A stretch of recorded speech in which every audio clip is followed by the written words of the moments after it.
ఏపీలో petrol diesel కొరత effect తెలంగాణపై పడిందని petroleum dealers association president Amarender Reddy అన్నారు. డీలర్స్ కి సరిపడా పెట్రోల్ డీజిల్ సప్లై ఆయిల్ కంపెనీలు చేయడం లేదన్నారు. అమౌంట్ క్రెడిట్ చేసిన ట్యాంకర్లని పంపడం లేదని తెలిపారు. దేశంలో ఎక్కడా సప్లై ఆగలేదని, తెలుగు రాష్ట్రాల్లోనే సప్లై జరగడం లేదంటున్న అమరేందర్ రెడ్డితో మా ప్రతినిధి నాగేంద్ర ఫేస్ టు ఫేస్. ఆంధ్రప్రదేశ్ను వణికించినటువంటి పెట్రోల్ డీజిల్ కొరత ఇప్పుడు తెలంగాణ రాష్ట్రాన్ని తాకిందా అంటే అవుననే చెప్పాలి. ప్రస్తుతం తెలంగాణ రాష్ట్ర వ్యాప్తంగా కూడా ఎక్కడికక్కడ నో స్టాక్ బోర్డులు కనిపిస్తున్నటువంటి పరిస్థితి ఉంది. గతంలోనే 1 మంత్ బిఫోర్ ఇదే పరిస్థితి తెలంగాణలో ఏర్పడింది. మరొకసారి ఈ సీన్ రిపీట్ అవ్వడానికి గల కారణాలు ఏంటి? ప్రస్తుతం ఇదే అంశం పైన మనతో మాట్లాడేందుకు తెలంగాణ పెట్రోలియం డీలర్స్ అసోసియేషన్కి సంబంధించినటువంటి అధ్యక్షులు అమరేందర్ రెడ్డి మనతో పాటు ఉన్నారు. మాట్లాడించేటటువంటి ప్రయత్నం చేద్దాం. సార్, ఎందుకని తెలంగాణ రాష్ట్రంలో రిపీట్గా, ఎందుకంటే 1 మంత్ బిఫోర్ నో స్టాక్ బోర్డులు కనిపించాయి, మరొకసారి అదే సీన్ రిపీట్ అవుతుంది. దీనికి ఏంది ప్రధాన కారణం? ఇంకేం లేదండి. గతం అంటే క్రెడిట్ ఫెసిలిటీ విత్డ్రా చేయడం వలన, ప్యానిక్ బయింగ్ వలన, మనకు యుద్ధ వాతావరణం వలన మనకు సరిగ్గా సరఫరా జరగట్లేదనే ఇవన్నీ కారణాలతోటి పోయిన నెల మనకు కొంచెం ఇంపాక్ట్ పడ్డది. ఇప్పుడు డీలర్ అందరూ 80% 90% వరకు డబ్బులు కట్టేశారు. అడ్వాన్స్ పేమెంట్ అని వచ్చేసారు, డబ్బులు కట్టారు. అప్పుడు 2 రోజులు ఫుల్ ప్లేట్స్గా సప్లై చేయగానే స్ట్రీమ్ లైన్ అయిపోయింది పోయిన నెలలో. ఇప్పుడు ఏంటంటే గత వారము 3-4 రోజుల నుంచి సరఫరా తగ్గించారు. సరఫరా ఇవ్వలేదని కాదు, అందరికీ ఇవ్వకుండా 2 లోడ్లు అడిగితే 1 లోడ్ ఇచ్చి, 1 లోడ్ అడిగిన వాళ్ళకు 1 రోజు తర్వాత, 2 రోజుల తర్వాత, కొన్ని చోట్ల 3 రోజుల తర్వాత కూడా సరఫరా చేయడం జరిగింది. అయితే దీని ప్రభావం ఏముంటుందంటే, మనకు కొన్ని పెట్రోల్ బంకులల్లో ట్యాంక్ కెపాసిటీ తక్కువ ఉంటుంది, ఒక పెట్రోల్ బంక్లో ట్యాంక్ కెపాసిటీ ఎక్కువ ఉంటుంది. ఈ 2 రోజులు రాకపోయేసరికి ఆ ట్యాంక్ కెపాసిటీ అయితే తగ్గిపోతుంది కదా, ఉన్న వాటి మీద పడతాం. సో అంటే జనరల్గా జరిగే ప్రక్రియ. ఇక్కడ స్టాక్ తక్కువ ఉండి తక్కువ స్టాక్ కెపాసిటీ ఉన్నది అయిపోతుంది, నెక్స్ట్ దాని మీద పడుతుంది. ఇలా ఒక్కోదానికి అయికుంటూ జనం అనుకుంటారు, అరే పెట్రోల్ అయిపోతుంది, పలానా బంక్లో లేదు, పలానా అనేది ఒక ప్యానిక్ అయిపోయింది.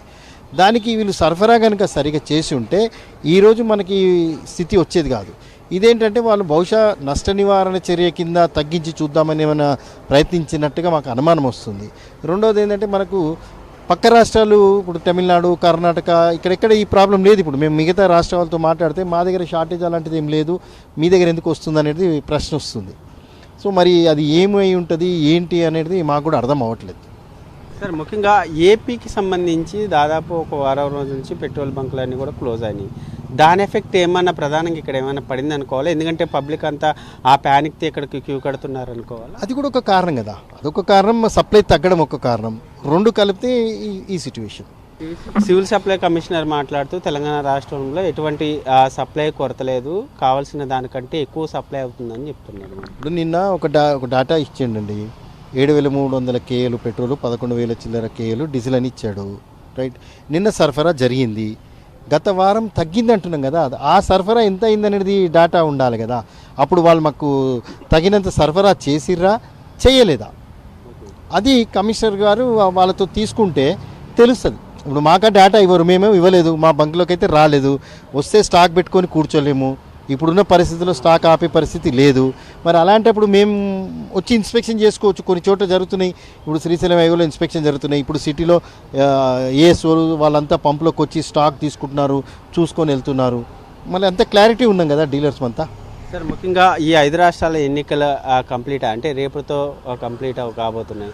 దీని తర్వాత ఏమైనా రేట్లు పెరిగే అవకాశం ఉందా? పెరిగితే ఎంతవరకు పెరిగే అవకాశం ఉంది? పెరిగే అవకాశం ఉంది, ఇంత అంత అని చెప్పలేం. ఒకేసారి ఇప్పుడు వాళ్ళు 30-40 రూపాయలు నష్టపోతున్నాం అంటున్నారు, కానీ ఒకేసారి అంత పెంచుతారనేది అనుకోం కదా. 30-40 రూపాయలు పెంచడం అంటే ఇంపాసిబుల్, అంటే వినికిడి. అయితే దీనికి మేము అనుకోవటం ఏంటంటే, డైనమిక్ ప్రైసింగ్ అని చెప్పి ఏదైనా ఇంట్రడ్యూస్ చేయొచ్చు. ఇంతకుముందు మనకు 6 సంవత్సరాల క్రితము ఈ డైనమిక్ ప్రైసింగ్ అని, డైలీ ప్రైసింగ్, డైనమిక్ ప్రైసింగ్ అంటారు. డాలర్ రేట్ పెరిగినప్పుడు కన్జ్యూమర్కి పెరిగే వస్తుంది, తగ్గినప్పుడు తగ్గే వస్తుంది. ఈ బెనిఫిట్ కన్జ్యూమర్కి, ప్రజలకు అందాలని చెప్పేసి ఒక 6 నెలలు నడిపించారు. ఇప్పుడు 6 నెలల తర్వాత బంద్ చేశారు. ఇప్పుడు మరి ఇప్పుడున్న సిచ్యువేషన్లో డాలరు పెరిగినా తగ్గినా ఏమైనా హెచ్చు తగ్గులు ఉంటుందా, ఒకేసారి పెంచుతారా, మరి అది రేపు వేచి చూడాల్సి వస్తుంది. కేంద్ర ప్రభుత్వం నిర్ణయం తీసుకుంటారు. పెంచిన తర్వాత ఈ సప్లై కరెక్ట్గా వస్తుంది అంటారా? రావాలి, ఎందుకంటే మరి నష్టంకి ఇస్తున్నారు. ఇప్పుడు మొన్న 10 రూపాయలు సెస్ మినాయించింది కదా ఆయిల్ కంపెనీలకు, కేంద్ర ప్రభుత్వం మినాయించింది కదా. అదేవిధంగా ఇప్పుడు మళ్ళీ ఏదైనా పెంచితే వాళ్ళకు రూటే కలుగుతుంది కదా. అలాంటి సిచ్యువేషన్ అయితే చేయడానికి వీల్లేదు కదా, చేయకపోవచ్చు. అన్లెస్ ఇంకేదన్నా ఇబ్బంది అయితే చెప్పలేము తప్ప, లేకపోతే ఖచ్చితంగా రేటు పెరిగిందంటే ఆటోమేటిక్ సప్లై ఇవ్వాల్సిందే. ఈ పరిస్థితి ఉండకపోవచ్చు. ఇది మన మొత్తానికి చూసుకుంటే ఆ ఇరాన్ అమెరికా యుద్ధం ఎఫెక్ట్ ప్రధానంగా రెండు తెలుగు రాష్ట్రాలపైన ఇంకా కొనసాగుతుందనే చెప్పాలి. ఎందుకంటే ఇక్కడ రెండు తెలుగు రాష్ట్రాల్లో కూడా పెట్రోల్ అదేవిధంగా డీజిల్కి సంబంధించినటువంటి సప్లై అనేది పూర్తి స్థాయిలో ఇంకా రావడం లేదు.